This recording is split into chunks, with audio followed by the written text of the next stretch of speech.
Robin Hanson, professor at George Mason University. Hello. Hello. We can hear you, see you. Hello. Welcome, one and all. I'm Robin Hanson, professor of economics at George Mason University, and I'm afraid we may be falling for a monkey trap. There are places in the world where people try to catch monkeys to eat them. And one way they do that is they take a gourd, which is a vegetable shell that's hardened, and they put a nut inside. And if they shake, if the monkey sees there's a nut inside the gourd, they will put their hand around the nut, and then not be able to pull it back out of the gourd. And so now they've got this big gourd stuck and they won't let go. They will just keep holding that because they really like nuts. And that means they're much easier to chase down and grab. And that's a metaphor for something that just seems so precious that you just won't let it go. And I fear that we're in that sort of situation now with this pandemic, in that there's the nut of the hope that we could just keep everybody from getting infected, for most people from getting infected until a vaccine. And we're hoping that'll come in a year or so, but it might not come for many years. So we should try to pursue that to the extent it's not too expensive, but we should have a plan B. A plan B is about, what do we do if we can't do plan A? What do we do if it looks like this is going to go most everywhere? And that we would then face the infection fatality rate of perhaps 0.5%, and lots of people die.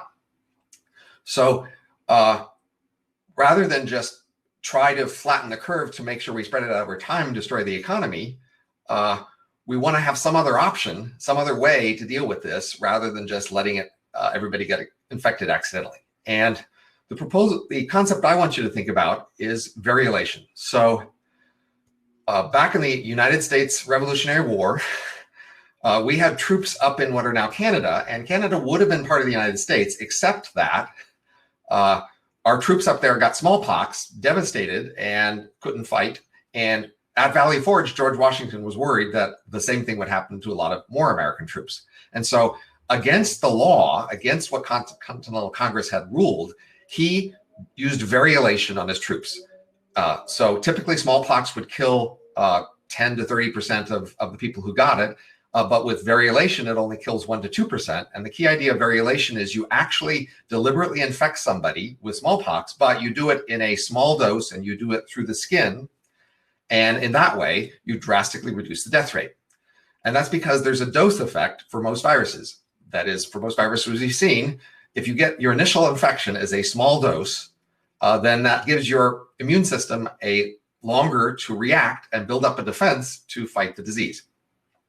And so it's plausible to believe that COVID-19 also has a dose effect. And so if we could only do a small trial of even just 100 or so people over a month or so, just to verify that this dose effect is what we think it is for this virus, then we could plausibly cut the death rate from this disease from what it is down by a factor of 3 or 30. That's not crazy given the other data we have. We have data not only on smallpox, we have data on measles, we have data on SARS. In each of these cases, for humans, the death rate was cut by those large factors.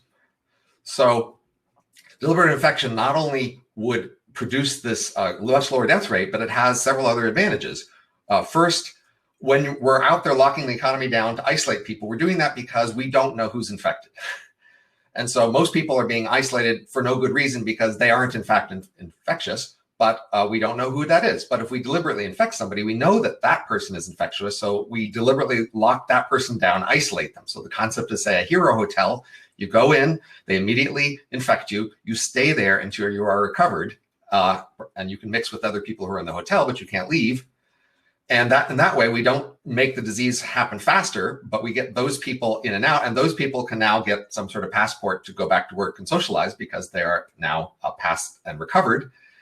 And we can do that all the more importantly for, say, people who are critical care workers who are especially needed near a peak. And doing it for the young and healthy means they face a much lower risk of harm. And then we can move to a herd immunity much faster and move there while protecting the old and sick who face much larger risks. So that's the key concept of variolation here. And what we need is small trials to test it. And unfortunately, our current medical ethics regime has prohibited such trials. So I know of people who have asked for permission and who have money and volunteers and all the other required resources, but they don't have the medical ethics permission. And so as you may have heard of human challenge trials, those are related. In fact, some human challenge trials would actually measure dose effects. And so far they've been rejected under the argument that one argument is that this is too high a risk to allow people to get, of course, but we're facing the prospect of, half the population getting this disease accidentally. And so we're pretty sure that getting a lower dose would be better than getting the accidental infection. And then many people say, well, we can't allow people to take these chances because they can't have informed consent because we don't really know exactly what will happen. And so that's I think a crazy standard of informed consent. You could never get informed consent to get married under that standard because of course, how do you know if it's ever going to work out and who's going to have a formula to show you that? So anyway, so this is the concept that I wanted to initially present to you, variolation. I think this pandemic, the main thing we should try to get out of it, other than not trashing our economy and killing ourselves, is to practice and get ready for the next even bigger pandemic that may come along. And so that means we need to get ready to learn how to do unusual things, not just follow the usual medical ethics procedures, et cetera, but to be ready to do experiments on things like variolation. I've also got some ideas about how we could use required liability insurance to deal more flexibly with people having incentives to not infect each other. Usually we think of that as an externality we just need this crude government regulation for. But I think it isn't crazy to work out ways that we could use liability to deal with the infectious externality. And that's another things we should try to explore in the context of this pandemic, if only to be ready for the next much bigger one. So since this and many of these topics, what they really are needing is places that will be willing to experiment with other approaches than the usual ones. And that's where startup cities or other sorts of, different regimes that have some autonomy would be very helpful in getting us to be able to get things tried. Again, all we need is anywhere in the world for someone to do one of these dose experiments, which just, again, take 100 people, a month or two, and that could put this data, and then we could tell the rest of the world, here's how we do a low dose, and here's how it would work. And if it looks like plan A isn't working, as it looks like we're failing to protect most of the population from getting infected over the next few years, then we should allow and even encourage people to get deliberately infected. That is, they sign up, there's a day they go, they can even go together as a family, and they get deliberately infected with a low dose through a mechanism like the skin, which is probably having a weaker, lets the immune system defend better, perhaps a weaker strain if we can find it. They stay there until they're recovered. They would presumably get a factor of 3 or 30 reduction in not only death rates, but also other severe symptoms. And some people say, we shouldn't be taking these chances because we aren't sure of a lot of things about the disease, but in any way in which this disease is worse, that makes it all the more valuable to get a lower dose infection so that you get fewer, weaker symptoms, so that it's less. So it might be that this immunity to this thing is limited and only lasts a year or two, in which case we have to face this problem again every year or two. But even then, it's the same sort of trade-off. Deliberate infection might well be much better off. And that's my story. I'm giving a short talk here. So consider deliberate infection, consider variolation, what George Washington did to save the troops at Valley Forge and allow the US to win the Revolutionary War in defiance of a Continental Congress. And it's the sort of thing that really puts people off mentally for a long time. That's why it was illegal then, even though it had been shown to work quite well for several decades.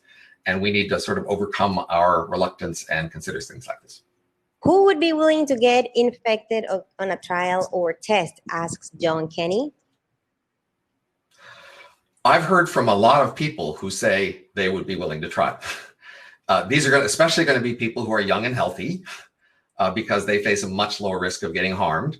And there are people who are eager to get back to work. They may have a job, a business that's going bankrupt, things they need to do in the world, and they want to get back to that. And we are going to really hurt society and the economy if we drag this whole thing out over 2 years. And even then, most of it's get infected. But in the meantime, we trash the economy. What we want is if we're going to end up with most people being infected, we want to do that sooner not so fast that we overload the medical system. We want to do it sooner so that people can get back to work and back to their lives. And I know a lot of people who have said, I'm tired of this. I want to get back. I would be willing to take the chance. We aren't having a limitation on the volunteers. We don't have a limit on the money. What we have a limit is on the permission, the medical ethics permission. We have here some people in the chat saying, I would be willing.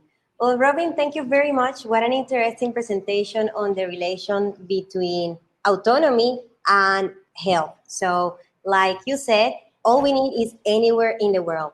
Thanks, Robin, and take care.